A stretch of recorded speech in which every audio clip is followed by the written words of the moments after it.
Bonsoir à tous, bienvenue ce soir dans cette conférence débat sur le thème de la désétatisation de la politique environnementale pour une démocratie plus innovante, à l'initiative donc, du think tank Liberté et Perspective. Et je remercie à ce sujet M. Christian Bigot qui va nous accompagner lors de cet échange. Alors, Monsieur Christian Bigot a un palmarès assez important que je vais vous résumer pour que vous situiez l'orateur qui va aborder ces sujets. Il a été inspecteur général de l'administration, de l'éducation nationale et de la recherche. Il a un doctorat d'État en droit public, un diplôme d'études approfondies en études politiques, un doctorat en histoire. Il a de nombreuses publications. Il a été attaché parlementaire de plusieurs députés, membre de cabinets ministériels. Il a de nombreuses publications à son actif, des publications d'articles, mais aussi des ouvrages dans des revues comme variées, comme la revue administrative, la revue du droit et la revue du droit économique, la Gazette du Palais, etc. Donc, notre invité a une compétence avérée, portée par son pédigré, dont je vous ai donné un bref aperçu. Et donc, ce soir, nous le remercions d'avoir accepté d'aborder ce sujet sur le plan juridique, sachant que ce sujet, que je rappelle, la désétatisation de la politique environnementale pour une démocratie plus forte, point d'interrogation, est un sujet particulièrement prégnant depuis quelques temps, puisque, pour ceux qui suivent cette actualité de l'environnement, eh bien, la France a été condamnée par deux fois, en 2019 et 2021, à la fois par la Cour de justice européenne pour le manquement permanent aux obligations de qualité de l'air.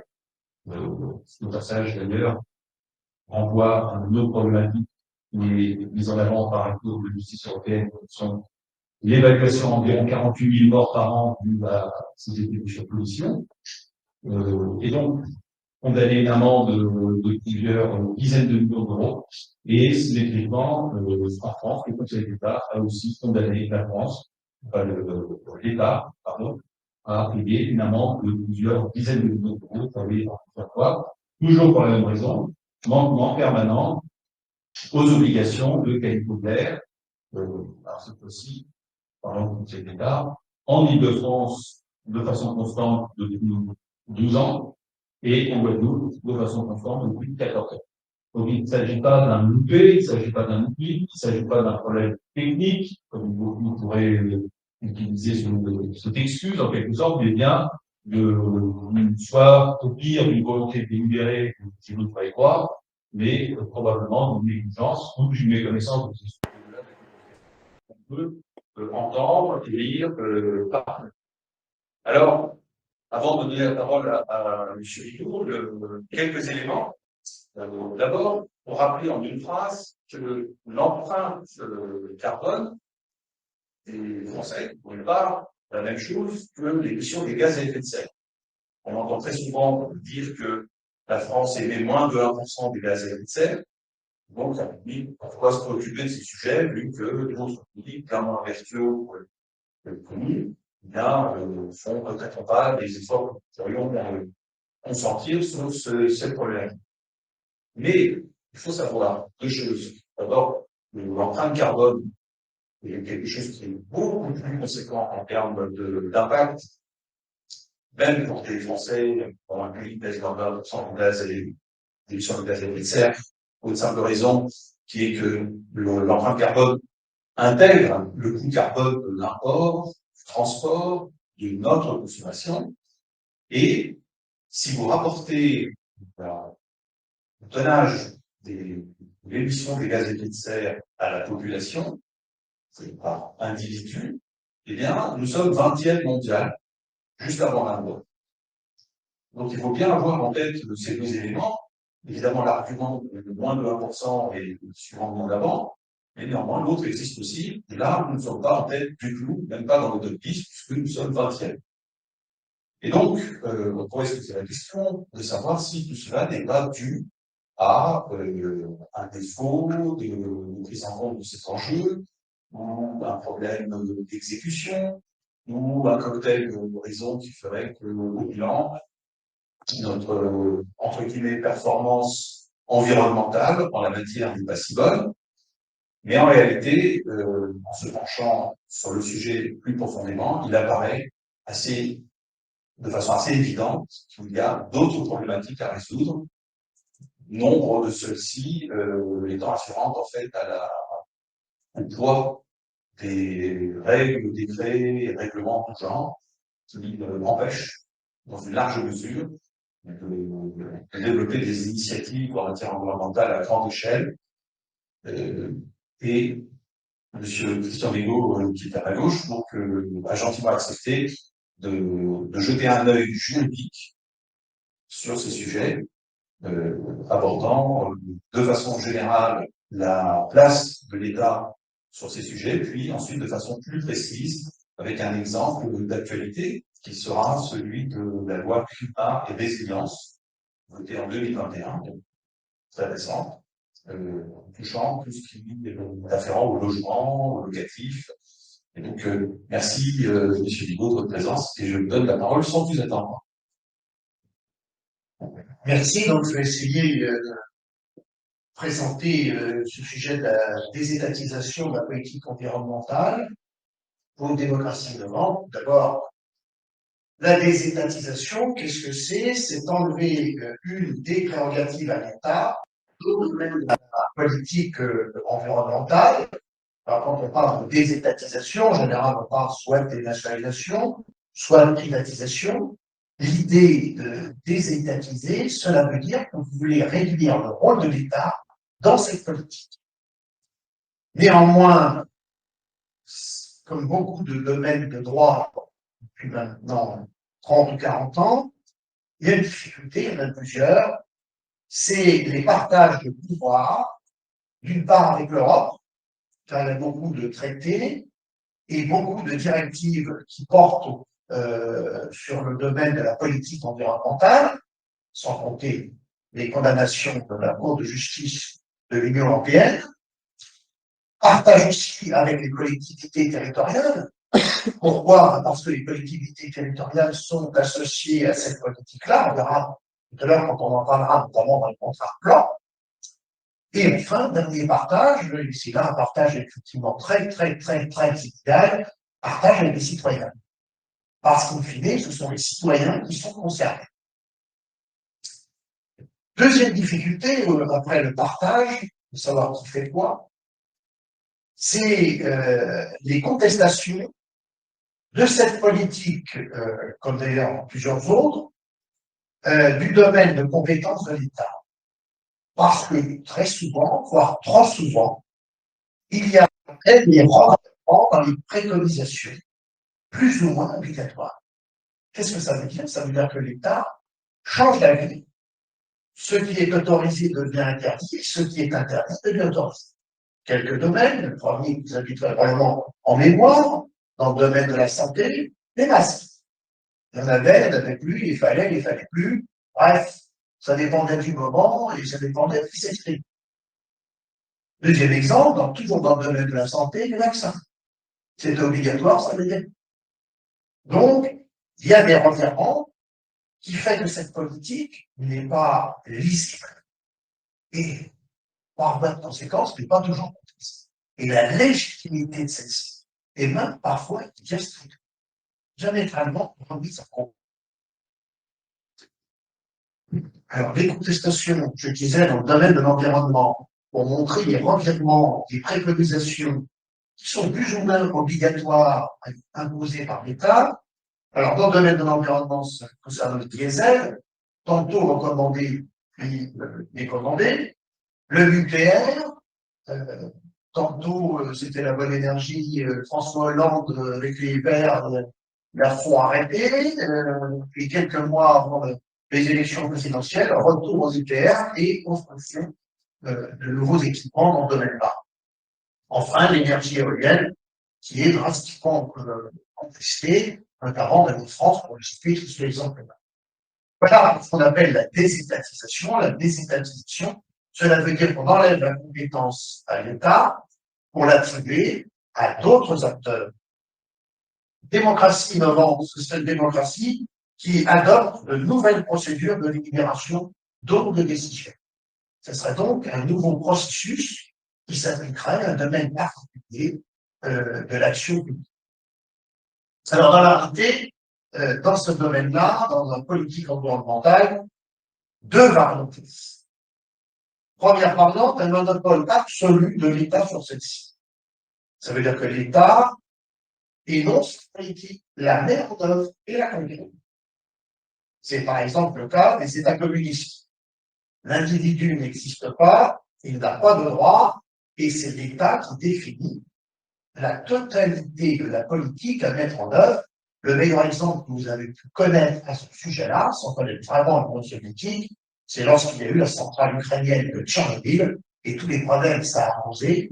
Et vous avez pu remarquer que ça a été directement piloté de Moscou, puisque le KGB lui-même avait décidé de qui allait, je veux dire, secourir, entre guillemets, le site, c'est-à-dire faire en sorte que les propagations d'énergie nucléaire ne se développent pas.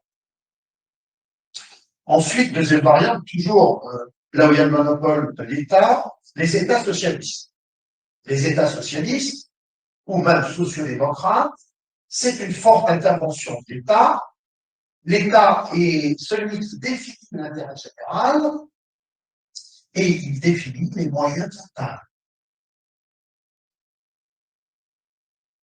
Second modèle, le modèle où il y a un partage de pouvoir avec des opérateurs qui peuvent être des collectivités territoriales et des opérateurs privés. Premier exemple, les États-Unis. Les États-Unis, c'est un État fédéral. Et donc, paradoxalement, sauf quand il y a un traité, ce sont les États fédérés qui sont compétents dans ce domaine-là. C'est mis en œuvre également avec des partenariats publics-privés, c'est-à-dire que là encore, il y a un phénomène contractuel, mais deuxième niveau, qui permet la mise en œuvre de cette politique. Enfin, toujours dans le partage de pouvoir, la France. La France, comme le fait remarquer mon voisin de droite à juste raison, c'est un partage très inégal.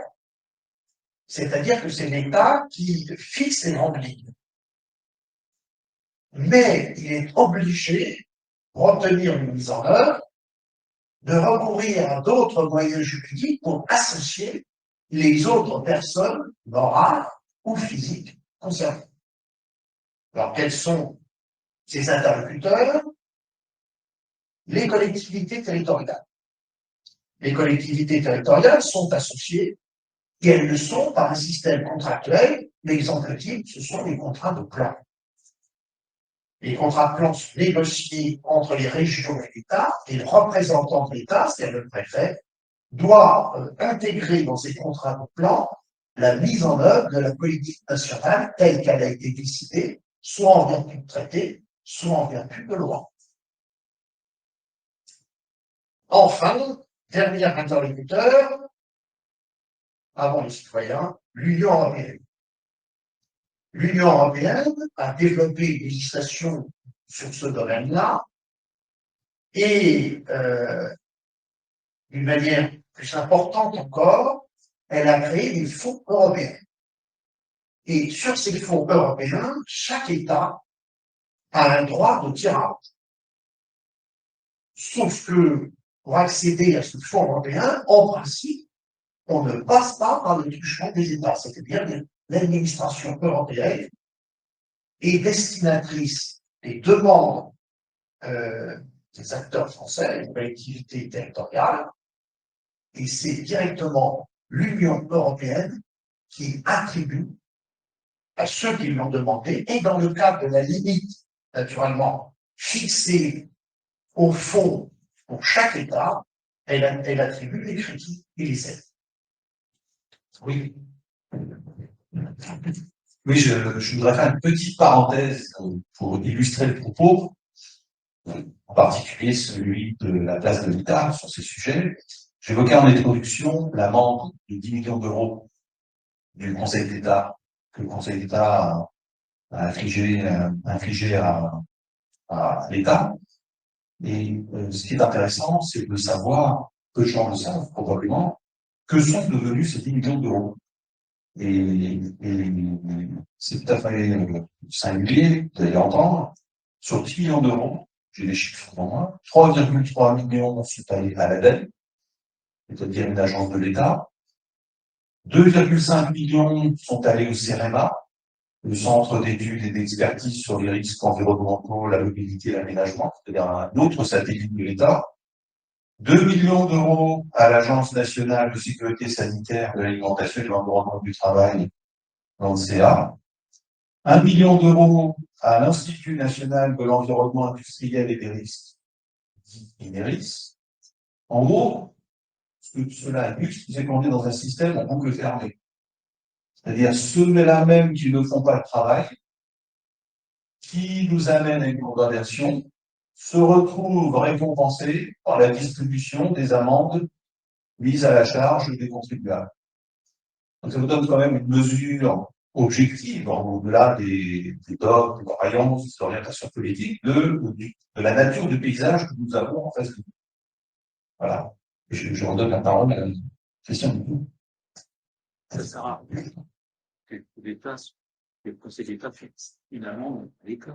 Oui, mais ça la permet par contre vis-à-vis j'ai dire, des juridictions, de décider de la destination des crédits. Ça veut dire que l'État est obligé d'exécuter les crédits qui ont été ainsi fléchés.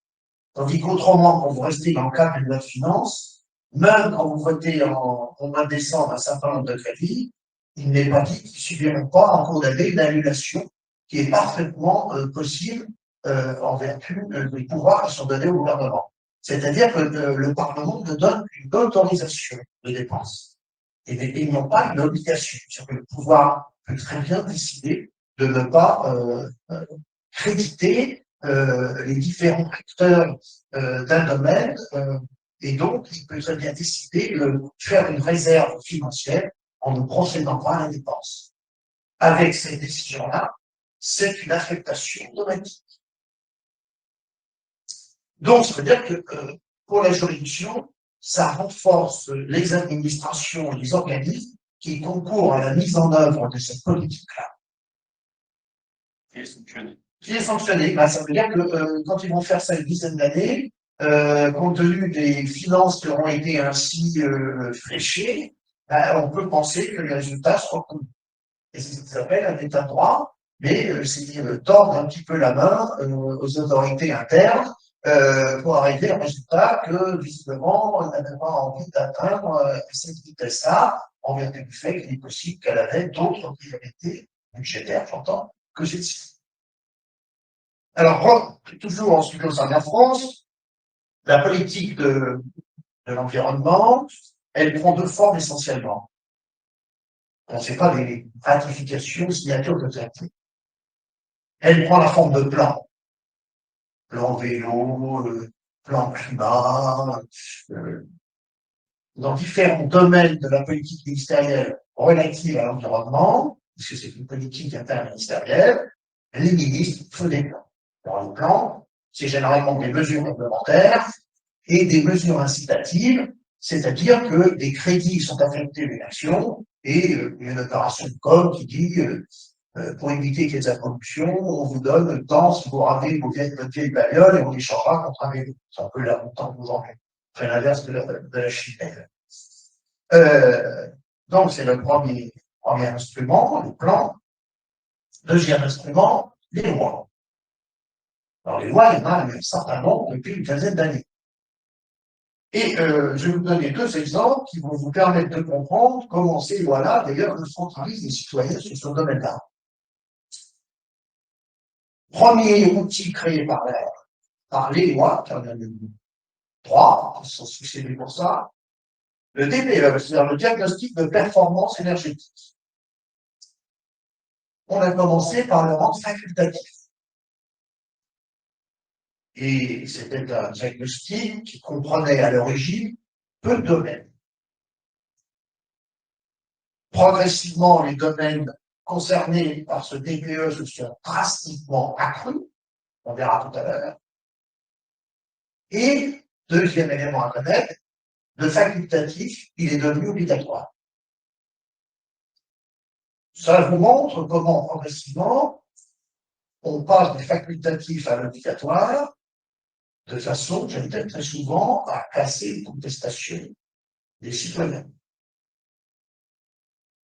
Deuxième exemple, vous en avez d'ailleurs entendu parler hier sur TF1, 20h, les ZFE sont des zones à faible émission. C'est un système de zonage contre les voitures polluantes à l'intérieur des villes et des grandes agglomérations. Qu'est-ce que ça veut dire en d'autres termes? Les voitures qui n'auront pas la norme à partir de laquelle elles sont autorisées à circuler seront interdites. Ces deux exemples-là me conduisent à constater que c'est un système de contrôle social qui ne dit pas son nom. Et deuxièmement, ce qui est quand même paradoxal, c'est que c'est très souvent des gens de gauche qui adoptent ces textes-là. Sauf que l'application de ces textes-là aboutit à sanctionner les pauvres en priorité. Pourquoi? Parce que les diagnostics de performance énergétique, c'est généralement des maisons ou des immeubles de qualité médiocre, voire très inférieure. Et enfin, ceux qui ont des voitures qui ont 5 ou 10 ans, c'est généralement des gens qui n'ont pas un pouvoir d'achat extrêmement important et qui donc sont victimes de ce style de mesure. Une vieille grande salle, c'est là. Oui, d'autres termes. Donc, deux exemples de loi, la loi du 15 novembre 2021 visant à réduire l'empreinte environnementale du numérique en France. Le but de cette loi est de faire converger la transition numérique et la transition écologique. Donc là aussi, il y a tout un tas de mesures. Et d'ailleurs, on vient de vous expliquer que dans la loi qui imposera la consommation de tous, vous devrez éteindre vos ordinateurs pour économiser l'énergie et vous devrez éteindre tous les appareils qui sont en veille, qui ne servent pas à l'usage et qui pourront, la nuit, être débranchés. C'est un exemple de pénétration dans la vie des individus. Je pensais que la Stasi était décédée avec le décès de la République démocratique allemande, mais outre les propos de Mme Rousseau, en ce qui concerne les hommes et les femmes, les gamins partition du travail d'employés, ça s'applique aussi ici, puisqu'on vous dit que vous avez même 19 degrés la nuit, éteindre vos ordinateurs, éteindre votre réfrigérateur, bon, un système dont on pensait qu'il était largement révolu. Et donc la deuxième loi à citer, donc, qui est celle qui donne un maximum de contraintes, c'est la loi 2021 1107 relative à la lutte contre les dérèglements climatiques et le renforcement de la résilience, qu'on appelle la loi climat et résilience. Alors cette loi-là, elle a plusieurs applications. Je regarde en détail, je ne la connaissais pas. C'est un peu grâce à vous que je l'ai connue, sinon je ne serais pas spontanément penché.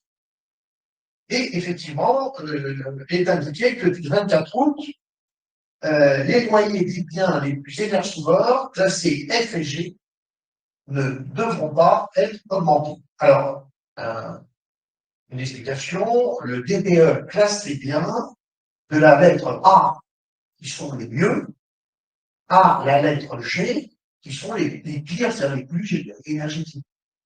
Et donc, il y a une échelle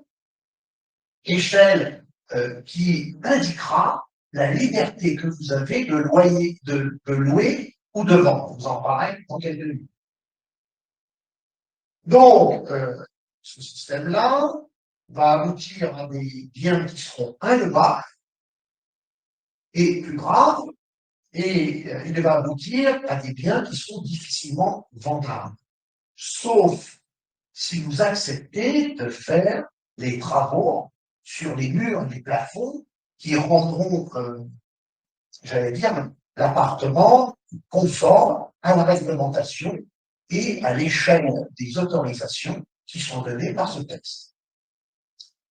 Alors, ce DPE, c'est pas un truc confidentiel, puisqu'il est devenu obligatoire. il a un statut juridique. Le DPE qui classe les biens doit être annexé à tout contrat de vente et tout contrat de location. Ça veut dire que s'il ne l'est pas, la vente ou la location est irrégulière. Ensuite, le DPE doit, de manière lisible et en couleur, sous peine d'une amende de 3 000 €, classer votre bien dans la hiérarchie des biens énergétivores.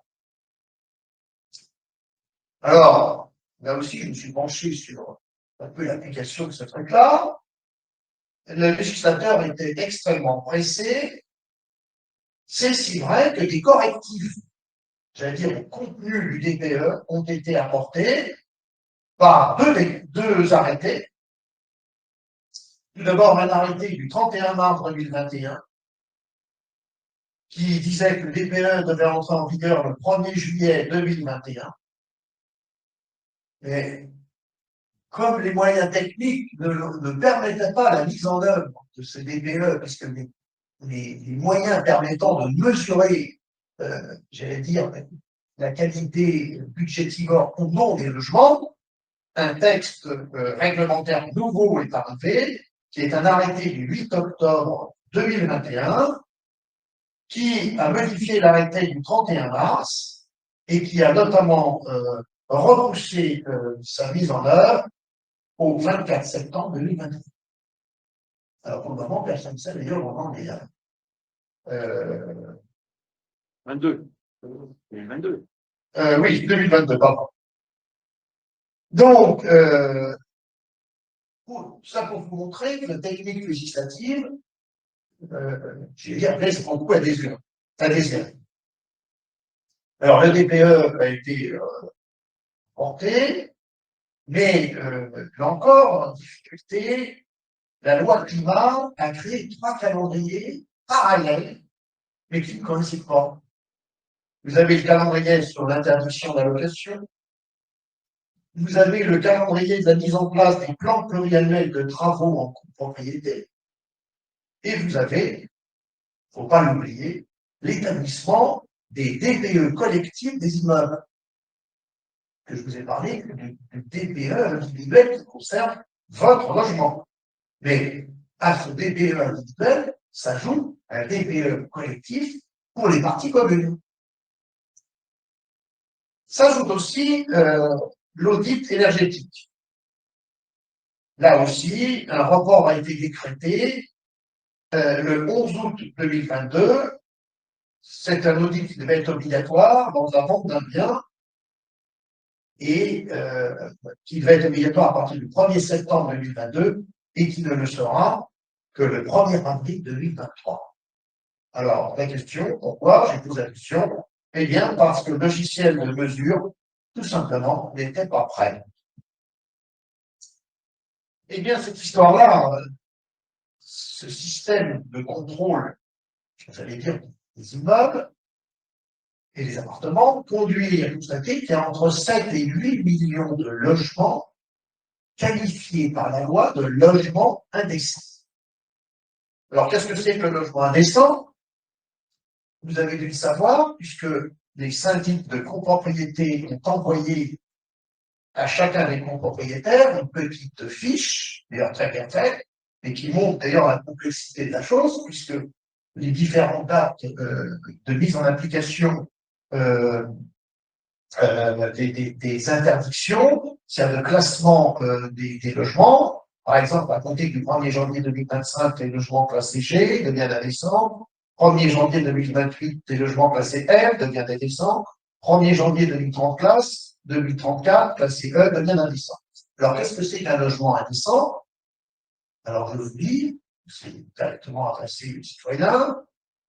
Pour le législateur, le critère de décence est fixé en fonction du niveau minimum de performance énergétique et d'émissions de gaz à effet de serre. C'est tout à fait clair, je pense que tout le monde a compris. Je continue. Lorsqu'un logement ne correspond pas à l'une des caractéristiques de la décence, le juge peut être saisi par le locataire afin que celui-ci détermine la nature des travaux réalisés par le bailleur pour obtenir un critère de puissance énergétique conforme. Le juge pourra éventuellement réduire ou suspendre le loyer, voire le bail, jusqu'à l'exécution des travaux. L'autre jour, je vous disais qu'on allait vers une judiciarisation, et cette loi est un nid à la juridicisation. Tout d'abord, les locataires pourront obliger judiciairement les propriétaires à entreprendre les travaux nécessaires et, tant qu'ils ne sont pas faits, une baisse de loyer devra être actée. Alors, cette mesure, d'abord, comme je vous l'ai dit, c'est le juge qui apprécie qui fixera. Donc, il y a quand même une très forte incertitude. Vous ne savez pas, avant d'être condamné, à quoi vous allez être condamné. Deuxièmement, cette mesure entre directement, j'allais dire, en contradiction avec les villes dans lesquelles les loyers sont encadrés. Si vous êtes à Paris, Lille, pleine commune, Montpellier, Villeurbanne, Bordeaux et compagnie, c'est des communes, des villes dans lesquelles les loyers sont encadrés, donc ils ne peuvent pas augmenter, alors que dans le même temps, le juge va vous obliger à faire des travaux qui vont coûter. Ce qui veut dire que la rentabilité, notamment entre guillemets, de ces biens-là va être drastiquement réduite, et il est même probable que ça va générer une location noire. Qu'est-ce que je veux dire par là? Ben, j'ai un immeuble, on me dit que mon appartement, je dois le remettre aux normes et ça va me coûter 15 000, 17 000 ou 20 000 euros, ben, qu'à ça tienne, je ne loue plus, et officiellement, il sera loué par quelqu'un qu'on ne connaît pas. Ce qui veut dire que ça va diamétralement à l'opposé au souhait du gouvernement, d'ailleurs acté par le DAL droit au logement, qui fait qu'ils essayent de mettre au maximum sur le marché un certain nombre de logements pour réduire, j'allais dire, le nombre de personnes qui ne trouvent pas un logement sur le marché. Les locataires, j'allais dire, pourront prendre l'initiative de poursuivre le propriétaire en cas de logement qui leur paraissent indécents. Vous allez dire comment ça se fait dans la pratique? Eh bien, c'est très simple. Il y a des associations de locataires qui vont se spécialiser, j'allais dire, sur le créneau, obligeant par ailleurs des avocats qui vont se spécialiser également dans le domaine. Ce qui veut dire que ça va encore multiplier le travail, et donc l'encombrement nos tribunaux, qui d'ailleurs n'en demandent pas. Ensuite, toujours, les propriétaires, alors là, c'est encore plus important, pourront être déclarés responsables juridiquement du DPE qui est devenu opposable. Qu'est-ce que ça veut dire en d'autres termes? Ça veut dire qu'en d'autres termes, les propriétaires sont garants des informations fournies par le diagnostiqueur vis-à-vis soit de l'acquéreur s'il vend, soit du locataire s'il loue. Il faut faire un problème aussi.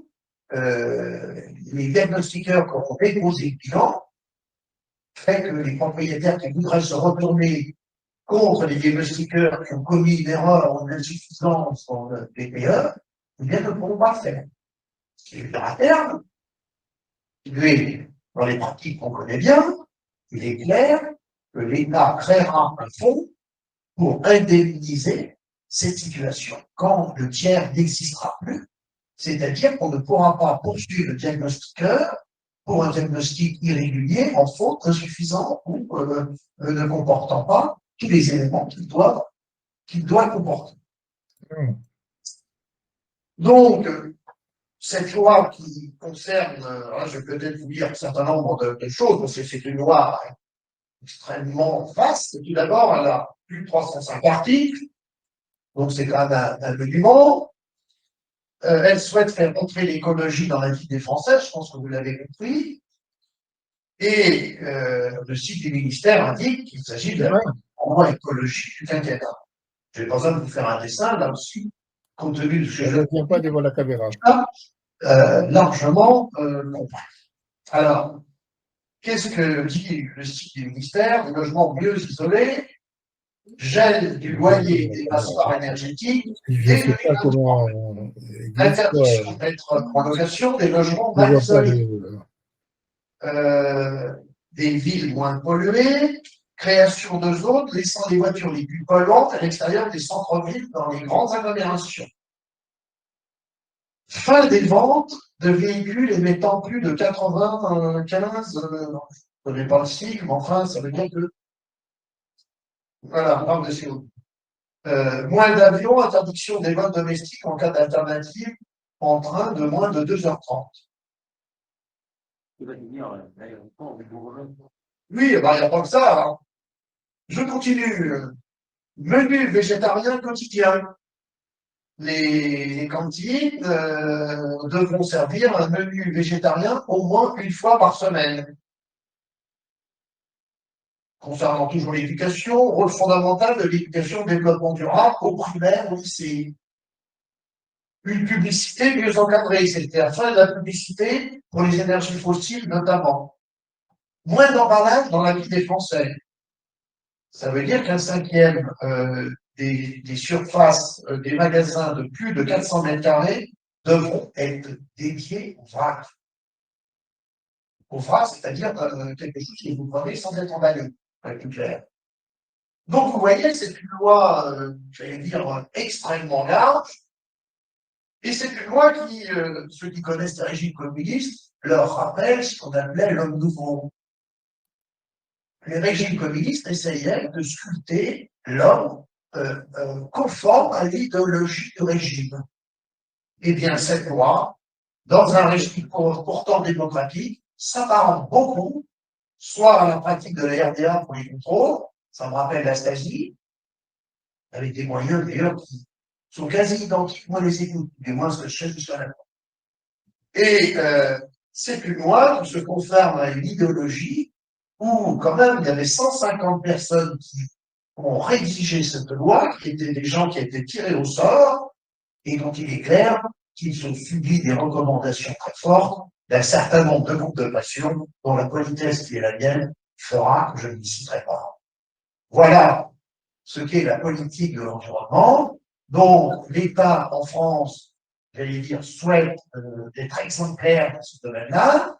Je l'ai dit, je doute fort qu'il y arrive, pour une raison très simple, c'est qu'il faudrait déjà que les bâtiments publics soient conformes à toutes ces orientations-là. Or, pour un certain nombre de dossiers antérieurs, je peux vous dire que pour déjà des questions de sécurité, ce n'était déjà pas le cas.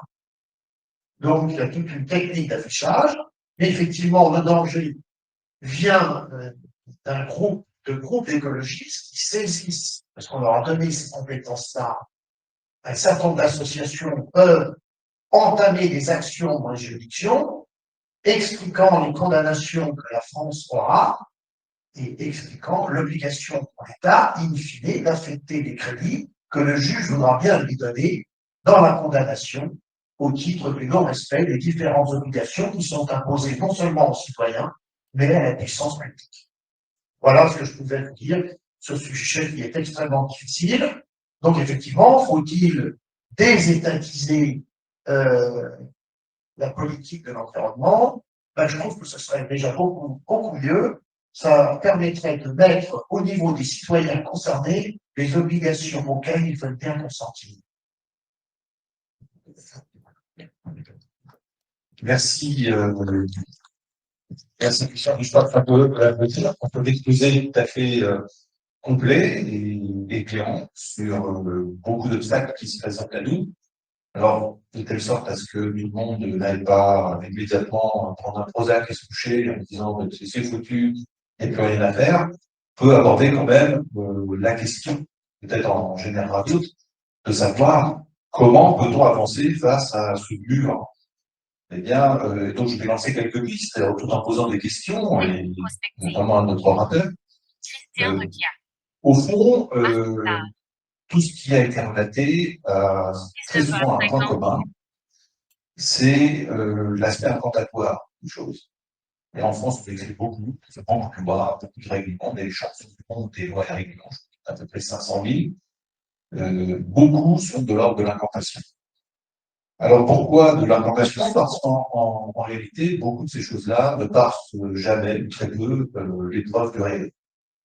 L'épreuve du réel serait, par exemple, en matière de logement, qui a été évoquée de façon très complète, serait, par exemple, de se poser la question pourquoi, lorsque vous avez un sinistre dans votre logement, votre contrat d'assurance vous rembourse pour la construction à l'identique de ce qu'était votre logement avant le sinistre.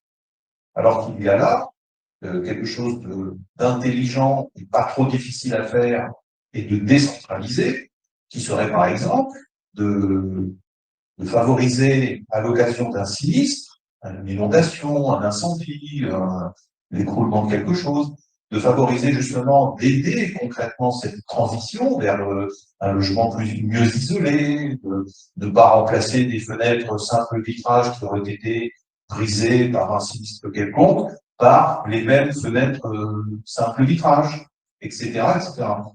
Je n'ai pas, moi, connaissance de l'existence de contrats de remboursement portés par les assurances habitation qui permettent justement d'accompagner cette transition vers, nous dit-on, des logements mieux isolés, donc moins énergivores, ou alors peut-être que cela existe, mais à une échelle telle que les gens ne le connaissent pas. Et à ce sujet, un numéro spécial de 60 millions de consommateurs, paru en 2021, je ne sais pas s'il est encore en vente, mais il est consultable, qui fait le point du magma, du marigot d'aide en tout genre, d'aide sur ces sujets liés à l'isolation des logements, démontrant définitivement que, à la fois, c'est une complexité sans nom, au point que ça fait fuir les gens, et simultanément, en même temps, dirait-on aujourd'hui, il existe des fonds inutilisés considérables parce que les dossiers à remplir sont décourageants, parce que il y a un tel morcellement des aides qui font que les personnes qui veulent entreprendre des travaux de certaine envergure, pour rebondir sur le sujet qui a été évoqué, eh bien, se retrouvent face à des doctrines qui s'opposent les unes aux autres, donc ils peuvent solliciter une partie du budget que cela leur coûte au point qu'ils renoncent. Donc voilà, il y a toute cette complexité, moi j'appelle ça d'ailleurs pas une complexité, cette complexification inutile qui empêche d'avancer surtout à grande échelle. Évidemment, tout ça sur fond d'inflation réglementaire, on l'a dit suffisamment. S'ajoute à ça les objectifs de papier. Donc d'un côté, il y a beaucoup d'incantations, et il n'y a qu'à Faucon, croyant que le simple fait d'écrire les choses, bien la France, qui serait, dans l'esprit de certains, division dans le Pacifique, pourrait toute seule tout faire, en une connaissance totale de ce qui environne. Mais on ne s'arrête pas là, car nous sommes aussi les spécialistes des objectifs de papier. Alors, les objectifs de papier, par exemple, sont ceux des emballages, qui ont été cités. Je vous renvoie à des textes récents, qui ont fait l'objet de grandes campagnes de communication, qui, quand vous lisez les petites lignes, les gens ne lisent pas, donc les chaînes d'infos ne relaient pas, bien vous découvrez que nous parlons d'objectifs en 2030, en 2035, en 2040, etc. Évidemment, n'importe qui aujourd'hui peut fixer un objectif à un horizon aussi lointain, avec la quasi-garantie de ne pas être pris en défaut, parce que d'ici là, un, qui s'en rappellera, deux, qui sera encore là. Donc voilà, donc il y a quand même un manque de pragmatisme à tous les étages, alourdi par des boulets administratifs, réglementaires qui judiciarisent tout et qui finalement finissent par inhiber toutes les initiatives. Moi, j'ai coutume de dire parfois sur le ton de l'humour, dans des réunions publiques, je finis par croire qu'en France, le bon sens est devenu illégal, ce qui est quand même un petit peu attestant. Alors, que peut-on espérer face à tout ça? Comment s'en sortir? D'abord, le côté sombre. Quand on regarde l'évolution des civilisations passées, eh bien, c'est une dérive courante dans l'histoire des grandes civilisations romaines, grecques et autres, que d'arriver à un niveau comme ça d'imbrication des choses telles que plus rien ne soit possible. Et malheureusement, l'histoire ancienne, certes, j'espère pas trop reproductive, démontre à chaque fois que le seul moyen de s'en sortir, c'est l'invasion de barbares extérieurs.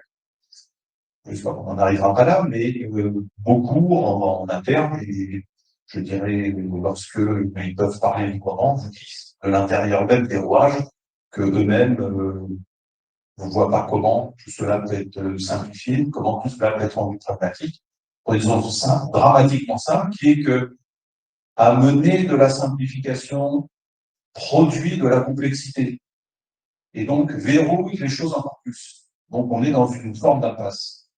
Donc c'est probablement pas de ce côté-là qu'il faut chercher. L'autre voie possible, celle qui me semble la moins, je dirais, porteuse à la fois de difficultés, mais aussi la plus ambitieuse, qui nous alignerait sur d'autres pays environnants, c'est la voie de l'Union européenne. Tout le monde en a entendu parler, le Green Deal de l'Europe, qui a eu sur une période assez longue plusieurs centaines de milliards d'euros, fléchés sur ces sujets, eh bien, on pourrait se poser la question de savoir pourquoi, alors que d'un côté, les circuits courts sont appelés dans tous les domaines, les approvisionnements, la cuve de la fourche à la fourchette, comme on dit, ce genre de choses, ben pourquoi les circuits financiers, eux, les circuits de financement, les subventions ne suivraient pas les circuits courts? Quel intérêt d'ajouter des intermédiaires entre l'Europe des régions? Je crois que mon voisin de gauche avait quelques éléments à ce propos, peut-être en parlera-t-il après coup. Quel intérêt d'ajouter des lignes à retard entre ces projets d'envergure européenne, qui au passage d'ailleurs ont l'avantage de prendre en compte ce que tout le monde connaît, à savoir que les pollutions ne s'arrêtent pas aux frontières des pays, donc on est vraiment à la bonne échelle, et ceux qui mettent véritablement les choses en œuvre, c'est-à-dire dans une large mesure les collectivités locales dans leur ensemble, dont je rappelle que le poids de l'investissement représente 75% des marchés publics. C'est-à-dire qu'en fait, le drainage, le ruissellement, comme dirait l'autre, de l'argent public vers les acteurs économiques, à 75%, passe par les collectivités locales. Et donc, on peut se poser la question de la pertinence d'un circuit court entre le comité des régions européens, les budgets qui sont alloués et les collectivités pour leur mise en œuvre.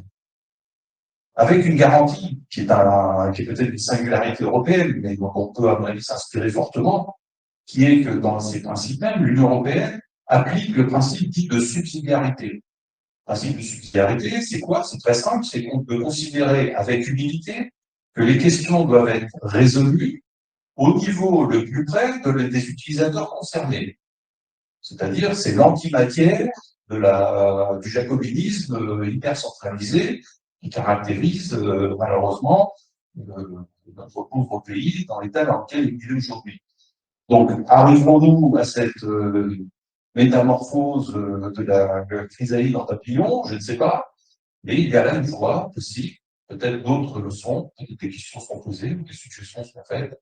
En tous les cas, le pire serait de rester sur le quai, regarder les trains passer et se contenter de ce qui nous est donné. Je termine d'une phrase avec la médaille d'or de la dépense publique des pays de l'OCDE. On pourrait quand même s'attendre à des services publics de classe mondiale. Je crois que dans beaucoup de domaines, on en est loin. Et je ne parle pas non plus du défaut de stratégie qu'elle fait face et qu'on constate tous les jours dans ce domaine comme dans. Mais ne perdons pas espoir. Je n'ai pas grand-chose à ajouter, sauf qu'effectivement, constater qu'il y a quand même très souvent une réaction du ministère des Finances qui n'accepte pas de bonne loi de perdre la main sur la distribution de crédit. Deuxièmement, dans plusieurs domaines de politique européenne, la France n'utilise pas la totalité des fonds européens mis à sa disposition, soit parce que les personnes ne le savent pas, soit parce que la complexité des dossiers à constituer est dissuasive. Enfin, moi, ce que je regarde, c'est le reste à dépenser qui ne l'est pas, et dans plusieurs domaines, la France, qui est quand même une spécificité dans les États européens, les autres tirent la totalité de leur droit de tirage ou pas.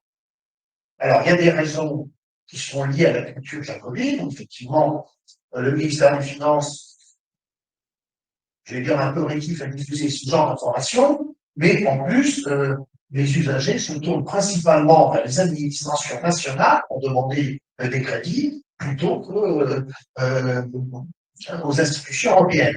Il faut dire à charge que pour un citoyen de droit commun, les institutions européennes, c'est une nébuleuse très difficilement déchiffrable. Et je ne vous parle pas de la qualité des textes, où il faut être docteur en lettres, docteur en droit, pour essayer de comprendre des textes qui sont issus de négociations et dont la principale caractéristique n'est pas la clarté. Est-ce que c'est faux Question, on va clore. Il